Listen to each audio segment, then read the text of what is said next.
Instead of focusing on winning arguments, we're teaching the basic fundamentals of sales and marketing and how we can use them to win in the world of politics, teaching you how to meet people where they're at on the issues they care about. Welcome to The Brian Nichols Show. Well, hey there, folks. Brian Nichols here on another fun-filled episode of The Brian Nichols Show. I am, as always, your humble host, joining you from our lovely Cardio Miracle Studios in Eastern Indiana.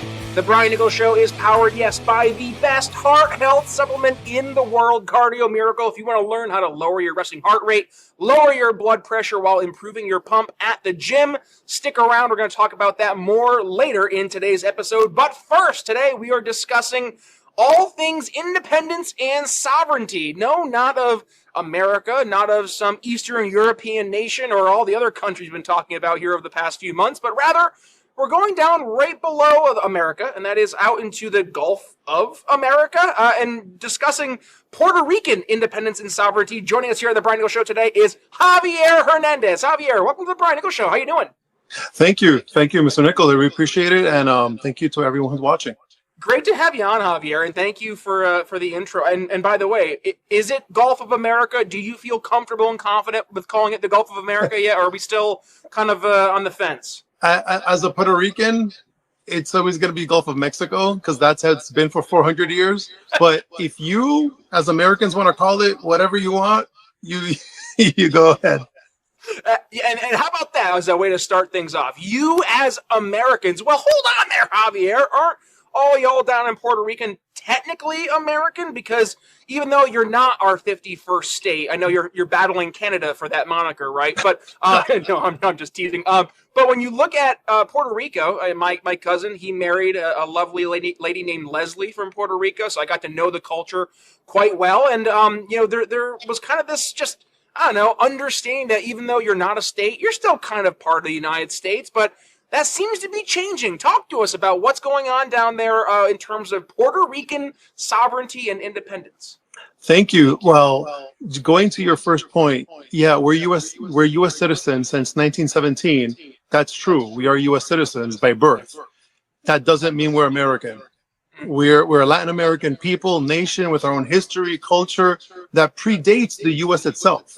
All right. We did not want citizenship. In fact, in 1914, Puerto Rico's elected House of Delegates said, no, we're good. We don't want it. Really? It was imposed on Puerto Rico because the U.S. needed more bodies for World War I. More soldiers. We need. Why does it always go back to war, Javier? Why is that? That's how we're in this boat, Spanish-American War, And so Puerto Rico's fight for freedom, for sovereignty, even goes beyond the U.S. It goes back to Spain. We fought Spain a lot, and I had a lot of issues with Spain to get our freedom. It didn't work out, but we did a lot of revolts against Spain. And then in 1897, we got autonomy, like a real legit autonomy. And it worked for a few months, and then we were invaded by the US. And then it's like going back to zero. And we're literally back at zero because right now there's no democracy in Puerto Rico. We have a junta, an unelected junta of appointed Americans who rule over Puerto Rico's government. What's a junta? It's just an unelected group of Americans, like the Fiscal Control Board. Yeah, bureaucrats, but they're not elected, but yet they have more power than the governor of Puerto Rico. So how does that math out? Obama signed the PROMESA law, so that imposed that junta. We call it the junta in Puerto Rico. We call it. Its actual name is the Fiscal Control Board, but in Spanish we call it la junta. And it's just these unappointed little figures out there who control Puerto Rico's destiny and money. And yet it was imposed on us, yet we have to pay for it. So they've already spent over $2 billion on their salaries and gifts and documents, and have since 2016 haven't resolved anything. But we don't control any of that. Really? That's yep. So, and this is maybe where I'm going to start today's conversation, and I don't want this to be taken the wrong way. And I've already prefaced you for my question, right? But why should your average American care, right? And this goes back to where just so many folks they go about their lives. They don't really think about stuff outside the things they can see, touch, taste, smell, and hear, right? So I go to the grocery store. I see the price on the wall. I see it's gone up XYZ dollars for my eggs or for name anything I would possibly need for my home. You go down the roads and you hit all the potholes and you're saying, oh, cursing my government. Why won't they fill the holes with more cement? Like all of these things, right? We see it every single day. And then somebody says, by the way, Puerto Rican independence. And they go, dude, on the list of things I need to be concerned about, that's going to be like, down 500. Down, yeah, way down at the bottom of that list. And yet, I guess it's important to start out with this, the E word that everybody hates, empathy, right? We talk about this in sales. And by the way, for the folks who are joining the show for the first time here today, we talk about policy and politics, but we do so through the lens of sales and what works in the world of sales when we're trying to sell ideas, in this case. And I would say empathy, as we look at the world of sales, is one of the most important tools in any salesperson's tool belt, because how can you hope to move somebody towards one direction over another if you don't first understand the context of where that person's starting out from, right? And if we were to put the shoe on the other proverbial foot, right, where America is being ruled by a junta from the United Kingdom, I think we might have a different perspective on this issue, right? So Javier, talk to us about what life is like under an American occupation, call it what you will, but what does that look like from a true Puerto Rican standpoint, day in the life? From the Puerto Rican perspective, at least from the pro-independence perspective, it's a constant trying to survive, to try to validate and justify our own existence, because we keep having people tell us that we're not Puerto Ricans, we're Americans, and we keep saying no, we're Puerto Ricans. So we still dealing with that, people denying that we even exist. So that's one. But going back to why should Americans care about this? Money. I mean, straight up, we can go right to the economics. I mean, to support Puerto Rican independence for moral reasons, that's great. But for many people, they can't empathize with that. So I'll go straight to the money. To maintain Puerto Rico as is, it costs the U.S. over $40 billion a year to keep it as a dependent colony in poverty. Okay, if we became a state, it would go over 50 billion. That's for federal programs and all this. And something that maybe you and your readers may not be aware of is in Puerto Rico, there's a colonial mentality. And this is sad. I mean, after over 127 years of foreign rule, you get people who are just used to being dependent, kind of like, we shouldn't fight for freedom because we don't deserve it. 100 years of being told that you're nothing. Yeah, it is. And imagine if the U.S. were invaded, conquered, and after 100 years, you had some Americans that were like, well, why should we be free? I mean, we're comfortable. We got some food stamps. We're good. And then you have others that are like, no, let's fight for our freedom. It's literally that situation. But currently, as we speak, if Puerto Rico became a state, I'm sorry, what? No, I'm just, wow. The $40 billion number is it hits you kind of like, out of nowhere, because we talk about on the show quite a bit, how we spend billions of dollars overseas. And we were just looking at, Russia with the Ukrainian war and how we've spent, $200+ billion over there. Israel is everybody's favorite country to beat up there in the Middle East with all the money they get from America. I think the number is right around like that $40 to $50 billion per year range. So you see that is, that's a big no-no for a lot of fiscal hawks. But then, hey, we're spending $40 billion per year on a colony, not even a state of the United States, from a group of folks who, and this is maybe the way I'm going to segue this into a question, is do a majority of folks support Puerto Rican independence, or is it just, most of the folks just kind of they're going along to get along? Like, what does it look like boots on the ground in Puerto Rico? Many people support it in the past, and then there was a lot of persecution and death and terror and repression. Really? That is not talked about even in American history classes. You don't talk about, it's like you don't talk about Bruno. You don't talk about repression in Puerto Rico. There was a revolt in 1950 against U.S. Colonialism in Puerto Rico. That is never mentioned. Nope. Yeah, so it's in over 100 years of being told, don't do this, don't do this, you go to jail. Our flag was illegal. There was a gag law to make our flag, like the penalty would be 10 years in prison if you had the Puerto Rican flag. Yeah. So imagine growing up in that environment. You just want to survive, maintain help your family. So you just better get in line, shut up, and go along with colonialism if you want to survive. So that was a lot of decades with that. That's not so much like that anymore. And without that repression, pro-sovereignty support, especially with younger, more professional generations, like the younger people, it's now a lot. Now it's risen to 43% in the last plebiscite. And support for statehood is decreasing. Support for sovereignty is increasing. And that's something that the government in Puerto Rico right now doesn't want. So they're trying to bring back a little bit of the repression, persecution.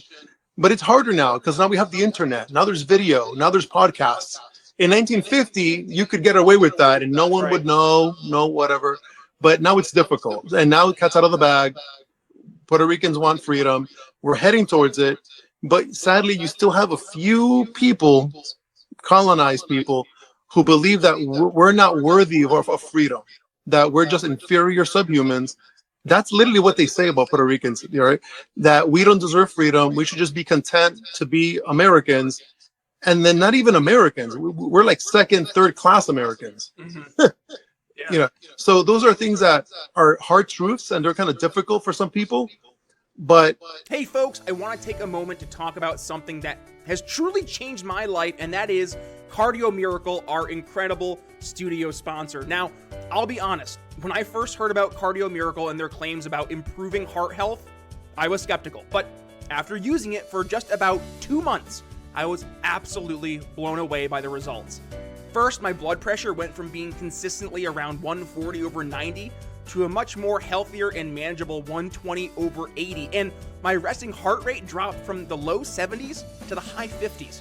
And I couldn't believe it. But the benefits didn't stop there. I started sleeping better, and I felt more energized at the gym, and my heart felt the best it's felt in years. And it's not just me. Hundreds of you, our amazing listeners, have reached out to share your own incredible experiences with Cardio Miracle. So, what is Cardio Miracle, and how does it work? It's a carefully crafted supplement that harnesses the power of nitric oxide to support optimal heart function. So by increasing nitric oxide levels in your blood, Cardio Miracle helps relax your blood vessels, improve circulation, and it protects your heart from damage. It's like giving your heart the support it needs to function at its best. And here's the best part. We've got an exclusive offer just for you, our loyal listeners here at The Brian Nichols Show. When you head over to cardiomiracle.com and use code TBNS at checkout, you'll get an extra 15% discount on your order. Plus, with their 100% money-back guarantee, you've got nothing to lose and everything to gain. So, if you're ready to take control of your heart health and experience the life-changing benefits of Cardio Miracle for yourself, just click the link in the show notes or video description. Trust me, your heart will thank you. And don't wait another day to prioritize your health. Join the tens of thousands of folks who have already discovered the Cardio Miracle difference. Head to cardiomiracle.com now and use code TBNS for 15% off your order. Your journey to a happier and healthier heart starts today. And now, let's get back to the show. Ultimately, it's in America's best interest to support sovereignty, independence, because if you don't do anything, it's just $40 billion be wasted. If you make us a state, not only the 50 billion, that's the least of your problems. It's going to be, you're going to be annexing a Latin American country that refuses to assimilate. We will not assimilate. We're literally telling you, we will speak Spanish forever. We will not assimilate. Is that the candidate you want for statehood? Probably not. Right. So, and if you do that and annex us, there's going to be a lot of political, cultural problems in the decades to come. I mean, if you think Quebec is an issue, Puerto Rico will be a lot more. I'm telling you. And then if Puerto Rico became a state, we would take representative seats in the congressional apportionment from a lot of low population states. And these states are usually Republican states like Iowa, Nebraska, which have a lower population than us.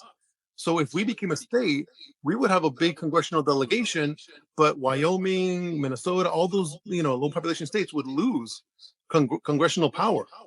They don't want that. That's already done deal. Just that. And so basically, the best thing would be acknowledge that we're a different nation, we're different people, we can go on our own path. We would love to have a transition with the U.S. Some economic aid to help us a little bit because we've been 127 years without international trade, so our economy is destroyed.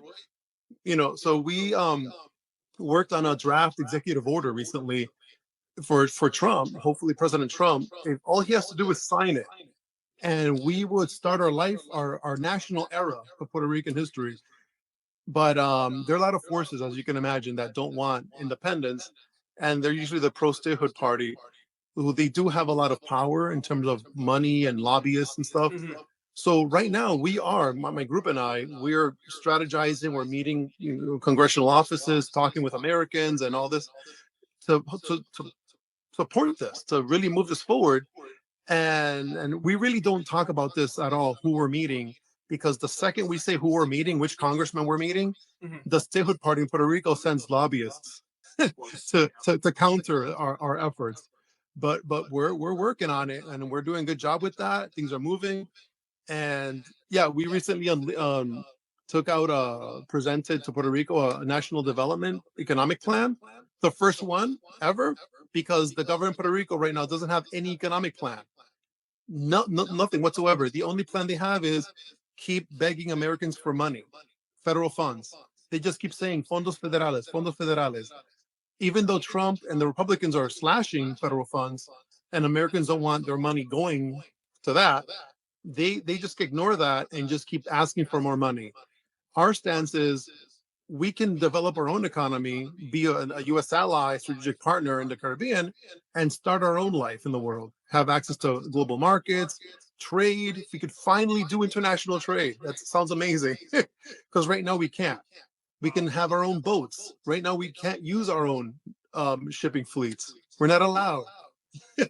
So I know it's a lot. It's a lot to handle all this information, but it's important. And I think Americans, you don't have to be a Puerto Rico expert to realize that losing billions of dollars every year to maintain a poor dependent colony is not in the US's best interest. And one last thing is, according to our economic plan, and we had economists work on this, if the US supported our independence, long term, they would save it's like $617 billion that would stay in the US to fix your potholes, to fix this, to fix the economy, for help veterans. All that money could stay in the US and not go to help maintain and prop up a colony. Javier, I'm sold. Right? I get it. I'm on board. Okay, PR Thank you. independence, but help me understand. Help the audience understand what's the other side of the aisle's argument. Like, help steelman their position, because you laid out your case so transparently obvious that it makes sense, obviously, from our standpoint and your standpoint, to say, hey, love you, go do your thing, we'll do our thing, and hopefully we can continue to work together in the future, right? It's like when an employee is going from one company to the next, right? But Yeah. what's the flip side? What's the argument for the I guess pro stay in America argument in Puerto Rico? Is there an argument? What does that look like besides just getting federal dollars sent their way? Well, I would say 50% of that argument is just that. It's, Really? hey, we can keep getting money from the gringos. I mean, that's literally how they say it. They would never say it to you, but between us, that's how they talk about Americans. Oh, we'll be dependent and keep getting money from the gringos. That's literally how the statehood party talks in Puerto Rico. Never in front of you. They would never say that to an American. But I'm here to let you know that's how they refer to you. And Charming. basically, yeah, I know, charming. The people that wave the American flag are the first ones that, I mean, they would sell you out. I mean, if the U.S., today they're pro statehood, they're pro USA. If tomorrow the U.S. sold Puerto Rico to France, these same people would be Vive la France. They would flip loyalties like nothing, easy. That's who we're dealing with here. These people, all right. And I mean, their argument is just we need the money. We're poor. We can't succeed on our own. It's a lot of fear, a lot of generational fear. This has been told. Defeatist, it feels Yeah, like. defeatist. We can't do anything. We're small. We can't do it. We need the USA. If not, we become Haiti. All these being told to us for decades and decades. Many people really believe it, And even when you come out with examples like, look at Singapore. Singapore is the size of San Juan, and they're one of the largest economies in the world. So we have a lot of plans that we can move Puerto Rico forward, but sadly, there's so many people still colonized, and it would literally take like President Trump to say, "You're gonna be independent, deal with it, deal with this new reality, and move forward." Like if that doesn't happen, they're still gonna be, no, we can't make it, we can't do it. It's like having a 40-year-old guy living in his mom's basement because he's scared to enter the real world, to have relations with That's other a great with other analogy, yeah. people. That it's like, dude, you're not, you can get up and work and have relationships with other people, but he likes how his mommy does his laundry. So these people, sadly, these stateholders, they just want to stay with the USA because it's comfortable. Yep. It's colony, it's comfortable. They get the food stamps, they get Section 8. Okay, life is good. But the Trump administration is cutting funds now.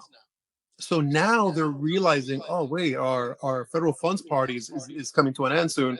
What are we gonna do? Well, you know what? We have a plan. Here's our plan, our economic plan. And still some of these people are like, no, let's keep begging the Americans for money. Jeez. It's crazy. Yeah. So it's a lot of fear. We can't do it. A lot of self-defeatist attitude. And I mean, but you expect that. I mean, 127 years of being told you can't do something. Right. At some point, you really start believing it.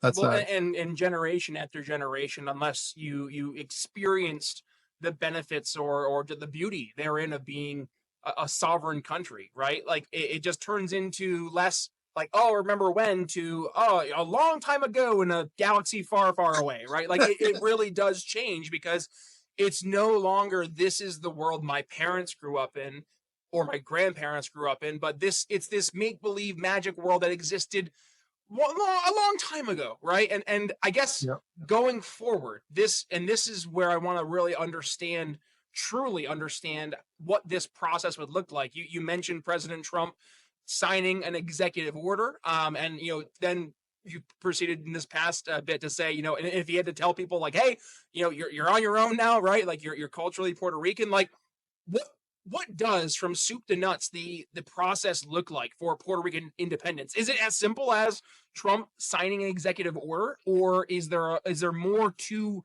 this puzzle that has to be done in order for it to all come together nicely? Yeah. So the draft executive order is just that. It's just a draft that we sent to the White House, to members of Congress. It was discussed. It made the international headlines. It came out in the Daily News and all this other newspapers and all that. Basically, there would be a process. It wouldn't be like one day, okay, bye Puerto Rico, and next day you're free. No, we have to make it like a legit actual process. So all the federal agencies, and there's a transition process. The funds, the federal authorities, federal agencies have to kind of start backing down. Puerto Rican institutions start being established, things that don't exist right now. Right. And I mean, we all laid it out in the executive order. Basically, there would be the Trump would appoint an administrator that would have about 2 to 3 years to manage that transition. And that management would be above the colonial government, because that way these stateholders couldn't monkey wrench it, because they would love to monkey wrench our freedom, our independence, just so they can say, haha, we told you so. Right. See, we failed. So actually, in my opinion, once Puerto Rico is free and independent, our main threat literally wouldn't be out of other countries. It would be these group of people that would strive to ruin our economy, to destroy us, just so they can say, "Ha ha, you failed." I mean, they're way they would love for us to fail. So that gives me even more of a determination to succeed. You For know, the Javier, it's funny. I don't mean to interrupt. It's just as you're outlining everything here today, like it's funny how things they don't maybe line up one to one, but they certainly rhyme. When you look at you're comparing and contrasting the pro statehood, pro stay in the American dole folks versus the independence folks, right? And it sounds very much like the battles we're having here in the continental 48 and then Alaska and Hawaii, right? Like where you have red team, blue team. Blue team is much more like looking to say the I told you so's and much less focused on the value of empowering folks and much more embracing the idea of this just I'm going to call it serf class where people are getting their government cheese, they're getting their little stipend from the government, and it is to your exact phrase, right? It's comfortability. It is Yeah. well, hey, you're making XYZ dollars on unemployment. Well, be careful. You don't want to go get another job because if you earn too much money, that goes away, right? Or these benefits go away. So let's embrace the suck and with that embrace the free things that come with it, because if we get rid of the suck and we start to try to do better, well, all of a sudden we might be on the hook now for more responsibility, right? And that's scary to a lot of folks. So as we're going towards the tail end of the episode, Javier, I would love for you to make the pitch beyond the dollars and cents, right, to your average American, but like from a true moral, like ethical, country, like pride standpoint, whatever it may be, like Yeah. help make this argument to folks why this is important. Again, beyond the dollars and cents, because the dollars and cents is important, right?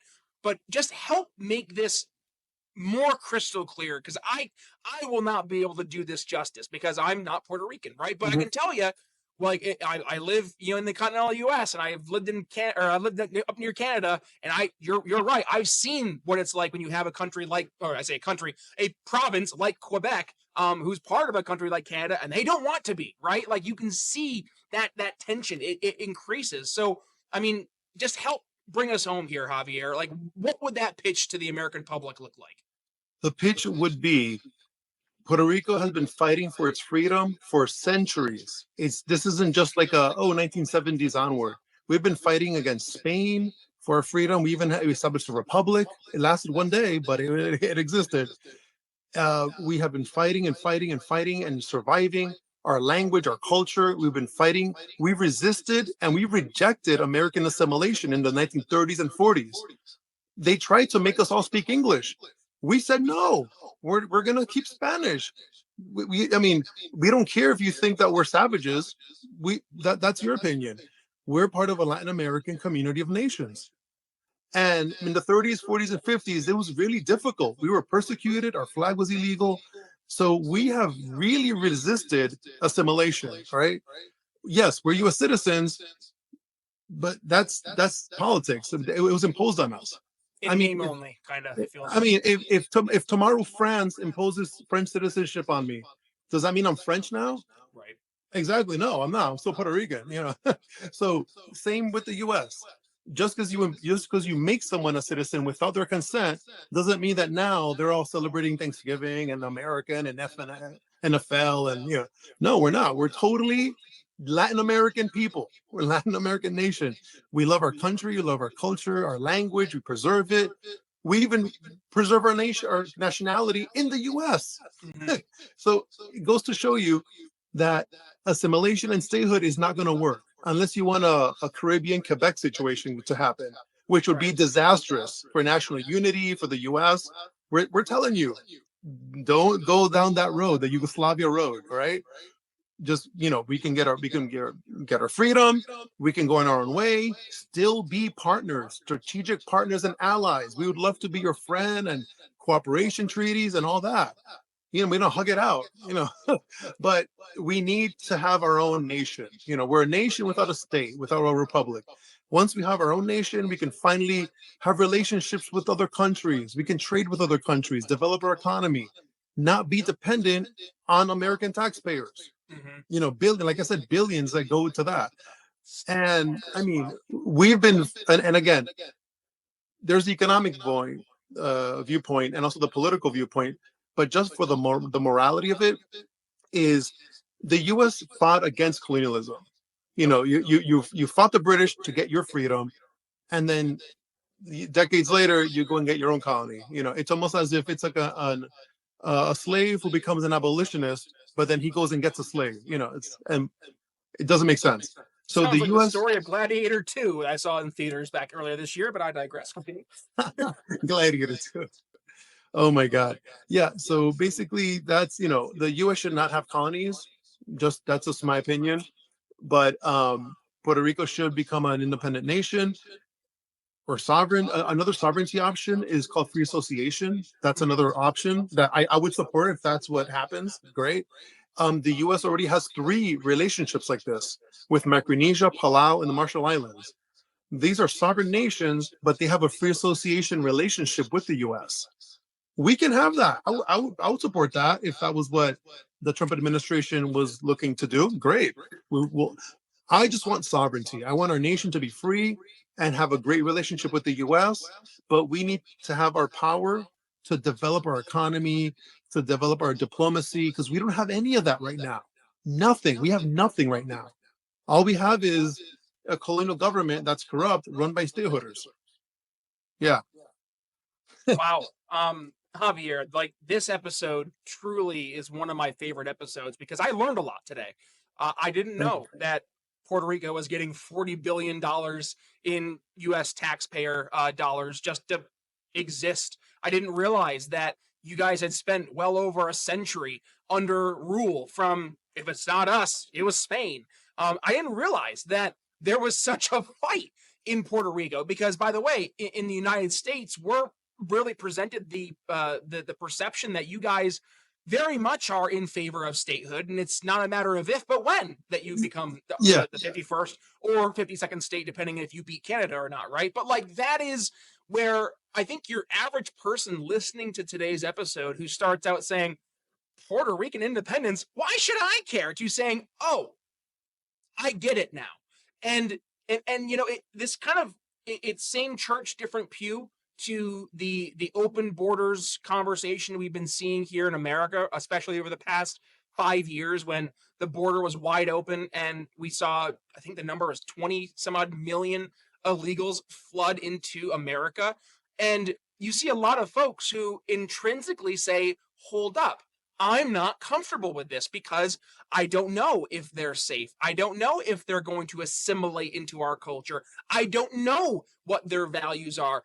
And then to hear you today articulate that very similar argument, but on the flip side, right? Saying, listen, we don't want to be a part of you. We don't want Yes. to assimilate.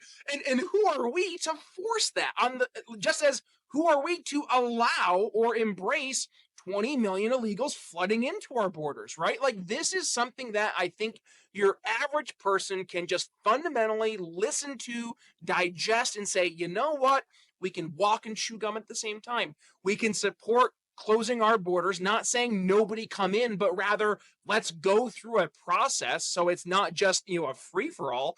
And then at the same point in time, let's allow our colonies that we have had for, at this point, well over half a century here in America. Yep. Let's give them the opportunity to take a step away, become an independent nation because number one, we can't afford it, but number two, you guys don't want it. And that right there is, I think, one of the most impactful and empowering things as a part of this show today. It is this idea of self-determination. That is what America was built on. It was the land of opportunity where you could build your life to be whatever you wanted because it's America, the land of the free, the home of the brave. Give me some, baseball and a hot dog and I'll wave the American flag. You don't have that opportunity as an American colony. You, to your point, you're not allowed to engage in diplomacy. You're not allowed to engage in trade. you're not allowed to engage in pretty much anything. You can't build your own boats. You can't have your own economies. You're pretty much stuck as subservient to America, and that's not fair to you. It's not fair to the American taxpayer. And I dare say, Javier, at the end of the day, if we really look to see who are the main culprits here, it's going to be your junta. It's going to be our unelected bureaucrats here in the continental USA. And by the way, I think we can both agree that we don't like the unelected bureaucrats who just sit in their ivory towers and tell us how life should be when they have never done anything in life to earn that status to make such proclamations. So I say all that. Thank you for joining the show and articulating this story, because this is a story your average person doesn't hear. It's not on the news, right? But it is still very important, and frankly, it impacts all of us. So with that being said, Javier, I'm going to turn things over to you to bring us home. Final thoughts on your end, and of course, where can folks go ahead, learn more, but if they are looking to support Puerto Rican independence and sovereignty, what's a call to action? How can they get involved? Well, thank you. Well, thank you everyone for listening. And if you want more information about Puerto Rican independence, sovereignty, the whole sovereignty movement, you can go to at Twitter or X at Brexit Book. Right, that's my main Twitter handle there. I published a book a few years ago called Brexit, like Brexit, but with PR. Brexit, Forging Puerto Rico's Path to Sovereignty. That book has taken off. It became almost like a must-have book in the homes of pro-independence Puerto Ricans. Really, we just need to have a conversation in the U.S. with Americans to really understand that just because we don't want to be Americans, because we're not. I can't be German. I can't be French. I can't be American because I'm not. I'm Puerto Rican. And I appreciate that. I love that. And I respect that you want to be American, but we're not. And that's okay. We don't have to, I don't have to copy you or try to pretend to be you. That's the point. We're a different nationality, different peoples, but we've already shared 127 years. Sometimes not so good, but sometimes okay. And that is why I feel we should still develop a really good relationship with each other, even when we're independent, still have a treaty-based relationship, economic trade, cultural relationships, help each other out in the international community. We can do that. And that's something that I think most Americans would support. And one more time, it is Brexit, PR-Exit Book over on Twitter. Please go ahead, give Javier a follow. And when you do, go ahead into his DMs and let him know that you heard him here on the Brian Nichols Show. And by the way, folks, if you got some value from today's episode, which I know you did, please go ahead and give today's episode a share. Share it on social media. Share it with a member of your family. Share it with your friends. Share it with your coworkers. I don't care. Just go ahead and share. But when you do, please tag yours truly at B Nichols Liberty. And of course, if you're sharing it over on X, you can go ahead and tag Javier at Brexit Book. Again, PR-Exit Book.